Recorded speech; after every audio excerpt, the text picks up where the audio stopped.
গতকাল Uttara মাইনস্টোন school and কলেজে ঘটে যায় এক হৃদয়বিদারক ঘটনা। ক্লাস চলাকালীন সময় হঠাৎ করেই আকাশ থেকে একটি প্রশিক্ষণ বিমান স্কুল বিল্ডিংয়ের উপর ভেঙে পড়ে। মুহূর্তেই আগুন ধরে যায় একটি ভবনে। ঘটনাস্থলেই নিহত হন ফ্লাইট লেফটেন্যান্ট তৌকির আহমেদ। আর শত শত শিক্ষার্থীদের ভীতসন্ত্রস্ত ও কান্না ধোয়ার ঘন অন্ধকার আর আগুনের লেলিহান শিখা, চারপাশে যেন নরক নেমে এসেছিল। শিক্ষকরা প্রাণপণ চেষ্টা করছিল বাচ্চাদের রক্ষা করতে। অনেকেই আহত হয়, অনেকের জীবন থেমে যায় চিরদিনের জন্য।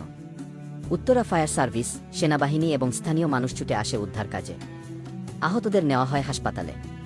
কিন্তু এখানেই উঠে আসে এক নির্মম বাস্তবতা। যখন জীবন মৃত্যুর মাঝখানে লড়ছে আহত ছাত্রছাত্রীরা, তখন অনেকে ভিডিও ধারণ করতে ব্যস্ত ছিল, অন্যদিকে কেউ কেউ সেই পরিস্থিতিকে বানিয়ে ফেলেছে সুযোগের মাধ্যম। আহতদের হাসপাতালে নিতে সিএনজি ও রিকশা চালকরা অতিরিক্ত ভাড়া দাবি করে। কেউ 50 টাকার জায়গায় 200 টাকা চাচ্ছিল, কেউ 100 টাকার ভাড়া বলেছে 500 টাকা। এত অসহায় মানুষের আর্তনাদেও নড়েনি তাদের বিবেক। মানবতা কি শুধু বইয়ের পাতায়?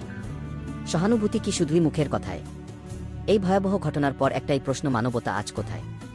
বন্ধুরা, আমরা সবাই এই অমানবিকতা ও লোভের বিরুদ্ধে আওয়াজ তুলি, মানবতা ফিরিয়ে আনি আর শোকাহত পরিবারগুলোর পাশে দাঁড়াই। ধন্যবাদ।